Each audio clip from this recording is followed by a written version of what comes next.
Hey folks, welcome to Programming for Musicians. This video is going to show you the project workflow from start to finish. This video starts after you have sent me all of the project invites as shown here. That's what this stuff is here. You're sending me a message of all your project invitations as well as the Replit links. And I'm about to say to you, here you go, here's all the stuff. Okay, so that's where this video picks up from. So I'm gonna do that right now. Okay, I'm going to send you a message that's kind of like this. Hey, I pushed all the projects. You can start on project 10 when you complete all of 1 through 9. Go to the version control widget in Replit for each project and pull if you need to, and then make a branch and dig on in. So let's do that process. Okay, so we'll start with, let's do project 3. We'll start with there. Okay, so we're going to open project 3 in a new tab. All right, and you can also go over here and refresh these guys, and you can see that if you go over, you can see all your projects here. So let's go on with project 3. It's this guy over here. Okay, now if it's not if the project isn't showing up immediately, there's going to be a pull button right here, and you're going to click on that, and that's going to pull in the latest changes and whatnot. Okay, now what you're going to do, you're going to go over to the files tab right here, and you're going to go through the README just one more time. Give it a quick read through one more time. You're gonna be doing, we already did all this part. You're basically, this part has been finished and you're up to this point now. So you're gonna make a branch, okay? And there's a little coding standard that I've got here. We're loosely following the JUICE coding standards in this course. So please abide by this and conform to it. And then, there's some instructions about, setting the indent size and whatnot. The whole point about this is that you want your code to look a certain way, and you want it to, you just want to have it look a certain way that's really easy to read and whatnot. Okay, so let's dive in on this. Okay, we're going to do project 3, part 1 out of 5. So this is the third project in the trial, and it's one of the first ones where you actually start defining user-defined types and whatnot. So I'm only going to do one of these. I'll show you what it looks like after it's all complete, and then I'll show you the process of committing the work and whatnot, and messaging me that you've got some work for me to look at. Okay, so we'll check that out in just a second. All right, the very first instruction that you're going to see appear is to create a branch. So you're going to go over here to the version control tab, this little widget over here. And you're going to click this little plus button, and you're going to create a branch. And then when you're done, you'll see 2 branches like that. Make sure you're on the branch that you just created. Okay. Now I've completed I've completed the work for the assignment. And what you're going to do before you submit it is you're going to run it, right? And if there are any errors or warnings or whatever, you're going to want to make sure that you fix those. Okay. Once you do that, you can add a message here. Add a commit message, so that way there's a log of the changes that you made to the code. So I'll do that right now. I'll say something like finished assignment, something like that. All right, you're going to commit and push. All right, so here's the assignment right here. Now you can click on this thing right here, click on this button, and it's going to open the GitHub repository, and you can see the changes that you made right here. Okay, so this is pretty cool. And one thing you can do is let's see, if you click on split right here, you can see how your code changed relative to the previous version. Okay, so that's the whole purpose behind this feature right here. This is what Git is all about. Remember I said earlier that Git is storing the changes to the code.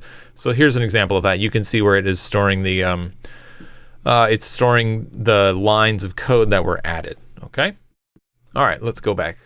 We can close that. All right, now that you've done this, you can go ahead and message me that you got an assignment for me to look at. So you would say, hey, I have completed project 3. Here's the link. And no matter what, always send me the link to the project, okay? All right, please send me the link to the project like that, all right? Now I'm gonna show you what I'm gonna be receiving in the, I'm gonna split my screen, and you'll be able to see what I do in my next part of the project, okay? So let's take a look at that. All right, so here's the split screen. You can see what I see on my side and what you'll see on your side. Okay, so you've sent me this message. I'm gonna open this up and I'm gonna take a look at the code that you made. All right, this is going to open over here. Now at the same time, let me pull this up on this end, and you'll be able to see what's going on here. Let me change this view from side by side to stacked. There we go. I'll do the same thing here. Side by side stacked. This is also where you'll set the indentation, as I had said in the README file. Over here, I had mentioned in the style guide, this part down here, set the Replit into indentation to 4. This is where you're going to do that. Okay. That way all the code conforms to look nice. All right, so I'm here, I'm looking at your task, I'm reviewing it. All right, I'm seeing what was changed. Why is this all selected? This is all selected. That's an instance of where I get to see what's going on here. So I can deselect all this stuff. You can see, like, if you look on the right side, I can see when you're editing the code and whatnot. And if for whatever reason you're working on something, you're like, hey, I'm having a problem, I can send you a message in Slack, for instance, like this. Like, hey, I'm struggling with my first UDT in this project. All right, I'm going to see that. I'm going to say, okay, jump over to the Replit chat. Okay, jump over to Replit chat. And then over in Replit, there's this little chat widget down here, like that. Okay. And now I can be like, hey, what's the problem with your user-defined type? And then you can, be like, well, the thing is, and you can, we can have a conversation right here. And then the other thing that I can do while you're working on your code, I can be over here and be like, change this. Yep, I can be right here and I can be like, change this to, whatever. I'm editing the code that you get to, like, you can see the code change show up while I type, that sort of thing. So that's that pretty cool feature. Let's say that I'm like, okay, this is good to go, right? I might message it here. I might do it in Slack. If, for whatever reason you end up not needing some help, I could be like, hey, this is good to go. Make a pull request. If I say that, you can get a message over here, make a pull request. You can do this a couple of different ways. You can go over here. You can go to click on this. Let's revert to here. Yes, overwrite. That's going to get rid of those changes where I added some characters and whatnot. You're going to click on this guy. You're going to go to the commit, and it's going to you're going to click on pull request, and you're going to create a pull request for this. Okay. So compare and pull, and remember it's for this branch. Okay. Now, if you remember, I had said there's a difference between forking and importing. This is where that big difference is. Okay. The big difference is what shows up here if you're doing a project that is based on, if you fork, you're gonna see this thing right here. And what you need to do is you need to change this field right here where it says base repository.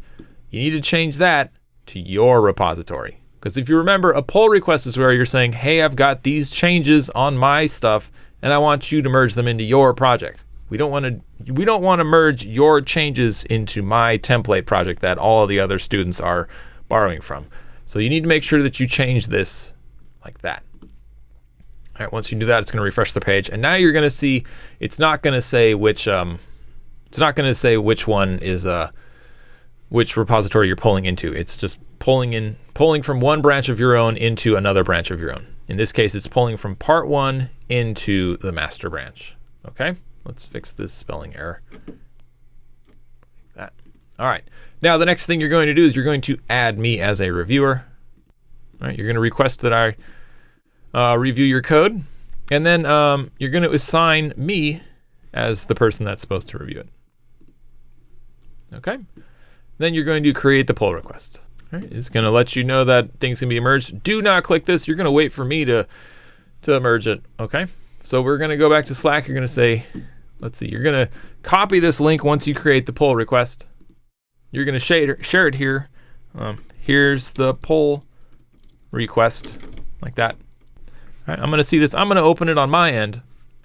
CoreDF has requested your review on this pull request. So I'm going to go through this and I'm going to review the code that you made. I'm going to see this. I might be like, this is cool. Can you change this? That sort of thing. And if I do that, I'm going to add fix me's to your project. So for this, I might be like, I might go here. I might go like fix me, add one more member function. Now, the whole point about adding it this way is that if you run it, there's an error message. Okay. Whenever you commit code, you want to make sure that you're committing code that compiles and runs. Okay, you don't want to commit erroneous code. Okay, so that's what I'm going to do. I'm going to commit this. Let me expand this a little bit. I'm going to say added a fix me, like that. There might come an instance where, sure, I give it, a good look over here, but then when you create the pull request and I actually look through it this way in this view, I might be like, yeah, I don't know about this. I think you need to change that, okay? I'm gonna say there's a new fix me. I'm gonna copy this link. I'm gonna send you this link. All right, and then you can go look at this. You can see there's a new fix me. You can look at this and you'll see exactly where the fix me is, okay? And then from there, it's on you to go to the replit and take care of this. So you'll be like, okay, exchange books and locker. All right, so void eat lunch. That'll work, okay? We'll just wait for this to refresh. Fixed, fix me, like that. Okay, so the fix me has been fixed.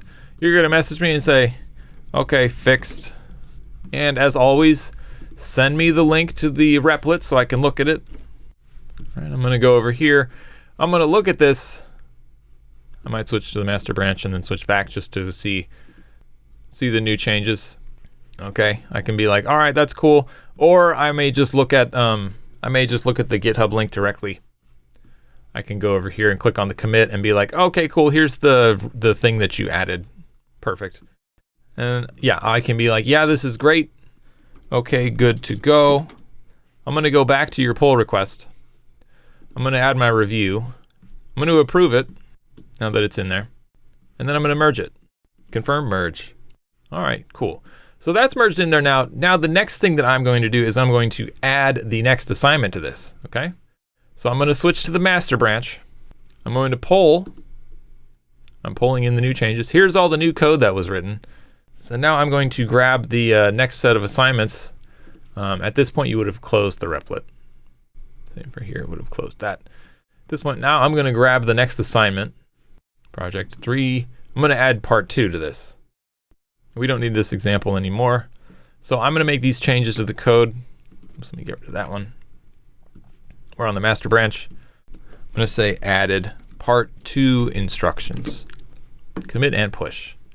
Again, this is happening on the master branch, so your job will be to add a new branch that's, named part 2 relative. You're on part 2 of this project, so that's why I want the branch named part 2. That way, when you look at your branch history, you can see part 1, part 2, part 3, part 4, part 5, etc., etc. Okay? So I'm going to send you a message. Be like, okay, merged, added, next part to project, like that. All right, you're going to get this message over here. You're going to go look at your repo. You're going to go to version control. Remember, over here, it's on the, let's see. It already switched over to the new branch. So that's it already switched back to master, which is cool. It already merged it in there for you. That's probably because it's a browser on the same IP address or something, because I'm on one computer. If I was showing this on my desktop and my laptop, you would probably see that I would have to do a pull right here. Okay, so you're going to follow these instructions. You're going to create a new branch, part 2, and you're going to do the work. You're going to go through all this stuff and whatnot. So let's see, provide implementations for the member functions you declared. All right, and you have to do these outside of the class. So I'll just do one of them because I want to show you what this Git history looks like in the fork application, or if you were using source tree, what it would look like in that, okay? So let's take a look at this real quick over here. All right, something like that. Let's run this. Let's see if there's a warning. Now there is a warning. So this is a good instance for me to say, here's a warning. How do I deal with warnings? Okay, so this one says implicit conversion creates increases floating point precision. The problem here for this one is that GPA is a float. And over here, this is a double, right? There's no F at the end of this, right? So to solve this warning, you're going to change this like that. All right, and now if we run this again, this will clear out this warning. All right. Now let's say there's some other error message, like let's see. let's make this bool history equals student for some reason, like, you know, who knows why. Let's just say there's like an error message like that for some reason. All right, no viable conversion. Okay, so here's an error message that's like, how do I solve this? Well, it's saying it's trying to take this student UDT, the student type, and it's trying to convert it to a Boolean. Right, now you haven't covered casting and whatnot at this point in the course, so you're not going to know how to solve that. So you're going to have to just change it. You know, it's a Boolean, so it's going to be a true or a false value. So let's just change it back to true or to false, whatever it was before, right? And we'll run it. And we're good to go. Okay, now there's one more issue with these structs that you're gonna come across when you get further into the project. Let me add a backpack to this student. They'll have 2 backpacks because they're trying to be stylish. All right, let's see if we can get this padding. Yes, okay, this warning right here. Padding size of student with 2 bytes to align boundary. Okay, now this is a warning where it's like you can't really change the code to make it work. What you have to do is you have to go over here to the replit file. And you can see here, this is the same thing that you see here whenever you push the run button, okay? Now, whenever you see a warning like this, the way to turn them off is to copy the error message, add it here, like this, and then you're gonna insert no dash like that. You can see that being done right here, dash W, no C++98 compatibility, dash no missing prototypes, okay? This is gonna turn off this warning. All right, there it is, good to go, okay? So that's the solution whenever you see like a whole bunch of warnings with relation to having to pad the struct size so it conforms with cache alignment or something like that. To align it with like the memory boundary or whatever. That's the stuff that like I'm not really trying to get into because it's not the fun side of C++. It's not the fun side of programming, okay? So that takes care of that. All right, so that's a good example right there of you know, us making some changes, doing some work.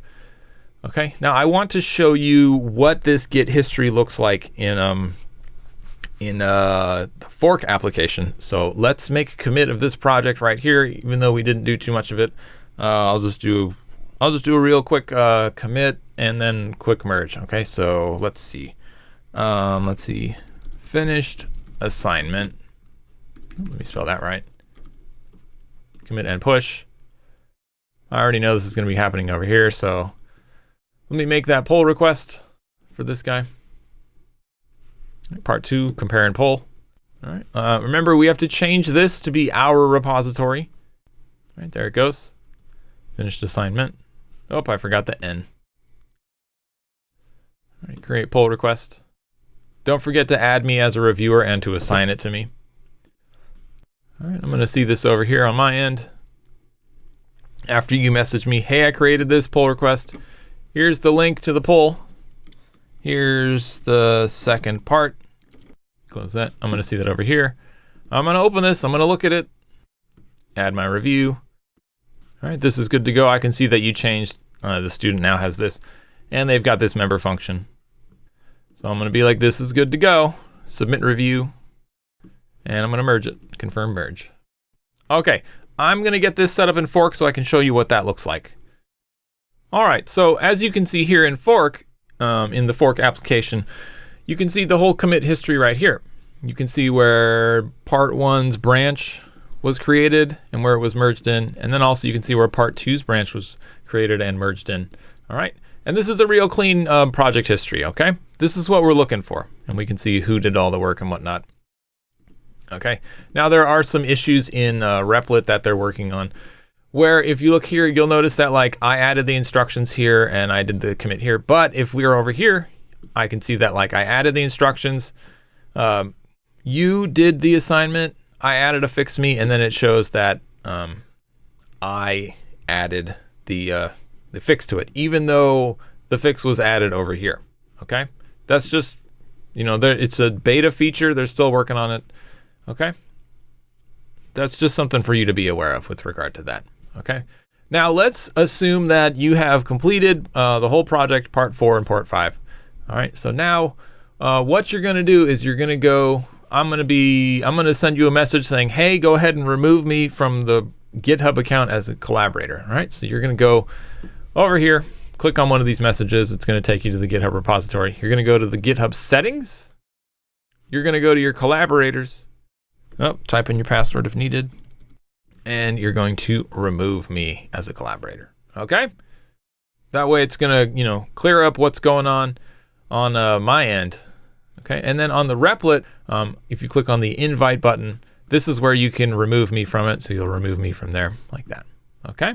So that's the last thing you have to do, is to remove me from both the GitHub and the replit once the project is completed. Now, the big things to remember for this are that you're not going to create a new, project 3 part 1, a new project 3 part 2, okay? The whole point of this is so that we have a real good commit history of the work that we did. And then also, we want to practice, doing commits and whatnot, okay? That's a big part of being a developer is, knowing how to use Git correctly, okay? So that covers the project workflow. You're gonna do this for all 9 of the projects, and then for project 10, it's not gonna be on Replit. It's gonna be strictly done in Xcode or Visual Studio, where I'm giving you the instructions and looking at your code on my end and whatnot. Okay. All right, so that wraps up this video. Let's just do a recap of what was done. You created the 9 projects. You sent them to me to join them and add the instructions to. The next thing that you did is you started work on them after I let you know that that's what's going on. You sent me the work to review. You made sure that you did the work on a branch. After you finished the work, you sent it to me for review. I looked at it. I was like, this is cool. Make a pull request. And then when I actually looked through the pull request, I looked at your commits. And I was like, hey, can you actually add a couple more changes here? All right, you can see exactly where on line 71 and whatnot. Okay, and then you took care of those things. You finished your work revising those things. You let me know. I reviewed it. I merged it. All that kind of good stuff. And then the project was completed, and I said, hey, go ahead and remove me from these projects. And then you moved on to the next one. You moved on to project 4. Okay, the last thing that I want to show is what happens if you import your project. So we'll go to project 2, right? And I've already added the instructions here, so I'm just going to do a quick branch, a quick line of work, and then I'll start the pull request process. So give me a moment to get that set up.